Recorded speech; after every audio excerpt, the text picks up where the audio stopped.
సూర్యనారాయణమూర్తిని ఉపాసన చేస్తే దాని వలన ఆరోగ్యం సిద్ధిస్తుంది అని లోకంలో ప్రమాణం.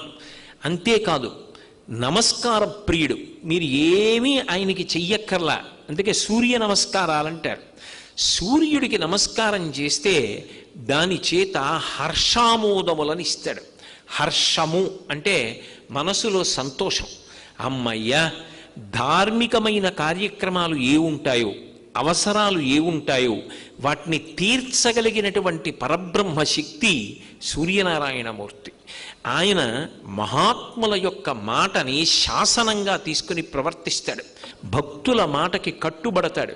పిలిస్తే పలుకుతాడు. ఆర్తత్రాణ పరాయణుడు. ఈ కంటితో చూడడానికి వీలైనటువంటి దైవం లోకంలో సూర్యబింబం ఒక్కటే. ఎర్రటి అక్షతలతో పూజ చేసిన, ఎర్రటి పువ్వుతో పూజ చేసిన,